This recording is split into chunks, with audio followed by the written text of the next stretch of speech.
eu vou demonstrar o teorema de Carnot aqui de uma maneira a partir do teorema de Clausius, né? Tem um teorema chamado teorema de Clausius, onde há uma confluência aqui daqueles enunciados, né? Eles podem ser usados colaborando juntos para mostrar a chamada desigualdade de Clausius. Tem uma outra forma mais tradicional de mostrar a desigualdade de Clausius, né? Eu vou adotar aqui uma adaptação que eu fiz aqui do Zemansky com o VP Nair, né? Uma adaptação do argumento deles, para a gente ser bem direto, né? A gente quer analisar o seguinte, ó.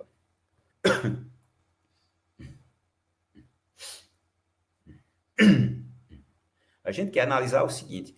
A gente quer analisar um processo irreversível infinitesimal. Eu não vou ser rigoroso, não. Vou ser bem intuitivo aqui, tá bom? Suponha que você tenha um diagrama desse. Temperatura, eixo da temperatura, e aqui um eixo X, né? O eixo X pode ser pressão ou pode ser volume, né? Tanto faz. Eu coloquei X porque pode ser pressão ou volume. Isso para sistemas simples, né? Mas esse argumento que eu vou usar aqui serve também para sistemas compostos, né? Você pode ter um outro eixo, você pode ter um X1 e um X2, você pode ter uma temperatura comum a dois sistemas em contato por uma parede metálica, né? E esse X pode ser o volume de um deles, um X1 é o volume de um deles, e o X2 é o volume do outro. Não vou me preocupar em colocar três eixos aqui, o argumento vale também desses casos, tá bom? Mas suponha que você tenha aqui temperatura e aqui um X, que é pressão ou volume. Possivelmente podendo ter outro eixo. Vamos considerar o seguinte, um estado I inicial, tá bom? E um estado F. Esse é o nosso foco, esse processo irreversível verde aqui, tá bom? Processo irreversível, tá ok? De I para F. F está bem próximo de I. Eu estou querendo avaliar um processo que está bem próximo do estado inicial. E um processo aqui irreversível. Como é que é esse processo irreversível? Imagina o seguinte, para usar a segunda lei na versão de Kelvin. Suponha que o teu sistema está no estado inicial I e de maneira bruta, de maneira assim, violenta, foi colocado, está lá no estado inicial I, sem contato com nenhum reservatório, possivelmente numa temperatura menor, né? E ele, de uma forma assim, abrupta, né? Você coloca um reservatório com essa temperatura T do estado F, ó, a temperatura T do estado F, diretamente, né, em contato com o sistema no estado I. O que vai acontecer? Ele vai sair do equilíbrio. Por que ele vai sair do equilíbrio? Porque o reservatório na temperatura T, a temperatura T é diferente da temperatura do estado I, desse estado I aqui, tá bom? Só que após algum tempo ele vai atingir o estado F, né? O estado de equilíbrio F, que é bem próximo de I. A gente está supondo aí que a temperatura não é muito diferente, mas também não é tão infinitesimal assim. Só para a gente fazer uma avaliação disso, né? E agora, faz o seguinte. Pelo estado I passa uma adiabática. A gente já sabe disso, a gente viu, né, lá atrás. Se você tem um estado I, você tem uma equação diferencial da adiabática, que ela tem uma solução única. Então, por um estado I tem uma única adiabática, né? E você pode fechar um ciclo aqui, ó. O estado F, você pode traçar uma isoterma na temperatura T, ó, cortando essa adiabática e fechar e formar um processo cíclico. Lembrando que o nosso processo de análise é de I para F, esse processo verdinho aqui, reversível. Mas a gente pode construir um ciclo, né, com a presença de um único reservatório aqui, da forma que a gente descreveu, né? E a volta para o estado I, desse estado E aqui para o estado I, é adiabática, né? Tá bom? Então, vamos lá. O que a gente tem? Usa a primeira lei da termodinâmica no ciclo. Você tem isso aqui, ó. A variação de calor de I para F, né? Mais a variação de calor de F para E, vai ser o quê? Vai ser a temperatura T, né? Vezes a variação de entropia de F para E. Aquela igualdade que a gente já viu, né? De F para E é reversível, ó, é uma isoterma, é uma reta aqui, tá bom? Então, aqui, o calor total no ciclo vai ser o calor de I para F, né, o calor recebido pelo sistema de I para F, mais o calor de F para E, aqui, né? De F para E, tá bom? Que é T de diferencial de entropia de F para E. né? Lembrando que ds de f para E é dq sobre t. Então, dq vai ser t ds de f para E. Mais o calor de E para I. Né? O calor aqui para fechar o ciclo, de E para I. Né? Isso é igual a variação da energia interna no ciclo, mais o trabalho no ciclo. Né? Como é um ciclo, a variação da energia interna é zero, processo cíclico. Além disso, esse dq de E para I também é zero. Por quê? Porque você tem uma adiabática, né? Então, aqui de E para I está em cima da adiabática. Então, esse dq de E para I é zero. E aí nós vamos fazer a seguinte, nós vamos ficar com o seguinte, dq e F mais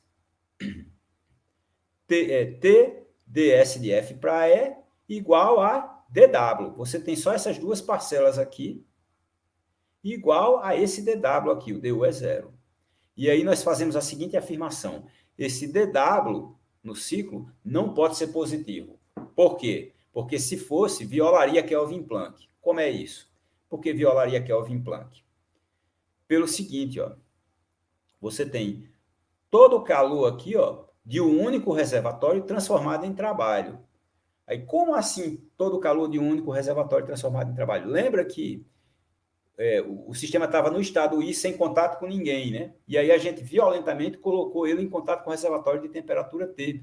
E ele tem esse calor, dQIF mais TDSFE mais zero, né? Igual a zero mais esse trabalho aqui. Se esse trabalho for positivo, você tem todo o calor extraído do reservatório na temperatura T em trabalho num ciclo, né? Isso viola a segunda lei da termodinâmica na versão de Kelvin. Moral da história, você tem dQIF mais TDSFE tem que ser menor do que zero, que é igual a dW no ciclo, né? Ao invés dessa parte aqui ser maior do que zero, vai ter que ser menor do que zero. Igual a zero não pode ser igual a zero também, porque você restauraria sistema de vizinhança, né? E você teria um processo reversível. A gente está analisando um processo irreversível aqui, né? Então, isso aqui é menor que zero. Vocês podem me perguntar de onde veio esse sinal de menos, né? É porque é o seguinte, ds de F para E é menos ds de E para F, né? Eu só fiz inverter aqui a ordem, FE, coloquei de E para F, e colocar o sinal de menos. Isso aqui é menor que zero. Aí aparece aqui a desigualdade de Clausius, né? É um argumento bem intuitivo, bem interessante. Ao invés de usar aqueles infinitos reservatórios, né? Das demonstrações tradicionais, tem essa adaptação também, né? Você tem isso aqui, portanto, dQIF menor do que TDSIF. Deixa eu só argumentar uma coisa aqui. Aqui tem EF e aqui tem IF. Como é isso? É porque a entropia do estado E é igual à entropia do estado I. Voltando aqui para o gráfico. E está em cima de uma diabática, da mesma diabática que I. Então, a entropia de E, do estado E, é igual à entropia do estado I. Em processos adiabáticos reversíveis, né, você tem dQ igual a zero. Então, o ds vai ser zero. Né? Então, a entropia do estado E é igual à entropia do estado I. E aí você conclui aqui, ó, dQIF é menor ou igual que TDSI. Quando é que é igual? Aquele caso que a gente viu no enunciado, na primeira parte do enunciado da segunda lei, na versão entrópica. dQIF igual a TDSIF. E quando é que é menor? No caso irreversível. Você pode escrever, você pode integrar essa desigualdade, né? Você pode integrar essa desigualdade e deixar ela dessa forma. Ó, tá vendo aqui? Integral num ciclo de dq sobre t menor ou igual que zero. Por quê? Pelo seguinte, ó. Se você integrar aqui dq sobre t, passa o t para o lado de cá. T, temperatura absoluta, é positiva, né? Não muda a desigualdade. Fica integral de dq sobre t menor ou igual que d integral de ds, ó. Fica assim, que é ΔS. Você fica com integral de dq menor ou igual que ΔS. Mas se for ciclo, ΔS é zero. E aí você tem a desigualdade de Clausius, né? Que é o teorema de Clausius. Integral no ciclo de dq sobre t é menor ou igual que zero. Menor no processo irreversível, igual no processo reversível. Eu estou terminando, viu, pessoal? Então, integral de dq sobre t menor ou igual que zero. Menor no processo irreversível e igual no processo reversível. E aí vem aquela história, atenção, né? No caso reversível, não tem problema. Esse T tanto pode ser a temperatura do sistema ou dos reservatórios que estão em contato com o sistema a cada momento, porque o sistema está em equilíbrio em cada etapa do processo reversível, né? Mas se for irreversível, esse T não pode ser a temperatura do sistema. Essa integral só faz sentido para T bem definida, né? T, então, vai ser sempre a temperatura dos reservatórios que estão em contato com o sistema, né? Agora vamos para o teorema de Carnot, né? Nós temos aqui o teorema de Clausius, né? Uma consequência aí da segunda lei, na versão entrópica, né? Acoplado aí com esse argumento intuitivo, onde a gente colocou também o enunciado de Kelvin Planck, né? O teorema de Carnot diz simplesmente isso, né? O rendimento de qualquer máquina térmica entre T1 e T2 é limitado superiormente por isso aqui, ó, 1 menos T1 sobre T2.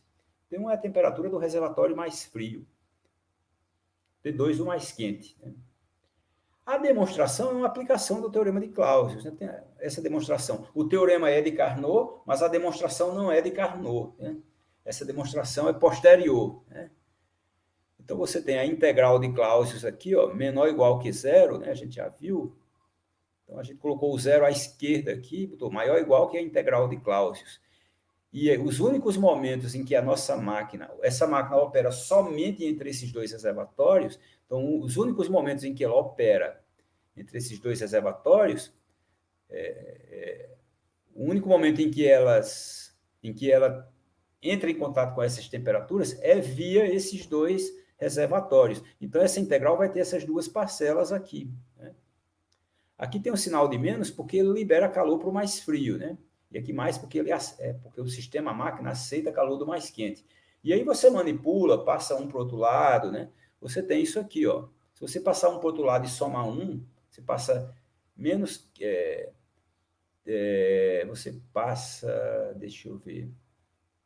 Manipula convenientemente, né? Você passa menos Q1 sobre T1, deixa menos Q1 sobre T1 deste lado aqui, passa Q2 sobre T2 para o outro lado, e depois altera, né?